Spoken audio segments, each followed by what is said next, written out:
Hi friends, எல்லாரும் எப்படி இருக்கீங்க? நல்லா இருக்கீங்களா? இது என்ன அப்படின்னு பார்த்தீங்கன்னா, நம்ம பண்ணிக்கிட்டு இருக்கக்கூடிய மாடர்ன் கன்ஸ்ட்ரக்ஷன் ஒர்க்கோட ஃபைனல் ஸ்டேஜில் இப்போ வந்து நம்ம வந்தாச்சு. ஸோ இப்போ வந்து பார்த்தீங்கன்னா, எலக்ட்ரிக்கல் ஒர்க் பைப்பிங் போட்டு கம்ப்ளீட் பண்ணி பைப்ஸையும் வந்து கன்ஷீல்டு பண்ணி முடிச்சாச்சு. அண்ட் அதே போல் நம்ம வந்து பெயிண்டிங் ஒர்க்கை ஸ்டார்ட் பண்ணி பட்டி பார்க்குற ஒர்க்கும் வந்து பார்த்திங்கன்னா கிட்டத்தட்ட வந்து கம்ப்ளீட் ஸ்டேஜுக்கு வந்து வந்துடுச்சு. ஸோ இதுக்கு மேலே கலர் மட்டும்தான் பண்ண வேண்டியது இருக்குது. பெயிண்டிங்கில் கலர் பெயிண்டிங் மட்டும்தான் பண்ண வேண்டியது இருக்குது. ஸோ இப்போ இதை பார்த்தாலே உங்களுக்கு தெரிஞ்சிருக்கும், நம்ம வந்து எலக்ட்ரிக்கல் பைப்ஸை வந்து கன்ஷீல்டும் பண்ணியாச்சு. மேலே ஃபால் சீலிங் வர இடத்துல மட்டும் பைப்பிங் வந்து பார்த்திங்கன்னா அவுட் சைடில் போய்கிட்டுருக்கு.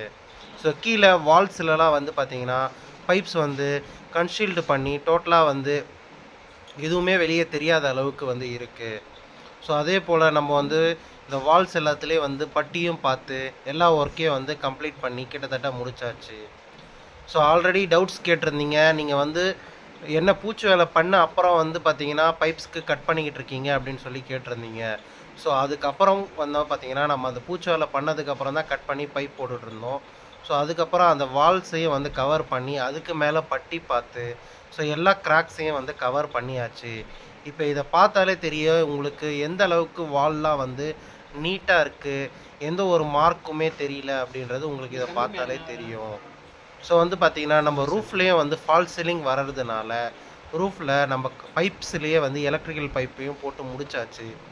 ஸோ அந்த பைப்ஸையும் வந்து பார்த்திங்கன்னா நம்மளோட ஃபால் சீலிங்ஸ் வந்து கவர் பண்ணிடும்.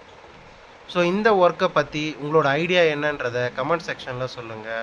அண்ட் உங்களுக்கு எதாவது டவுட்ஸ் இருந்தாலும் கமெண்ட் செக்ஷனில் சொல்லுங்கள் ஃப்ரெண்ட்ஸ்.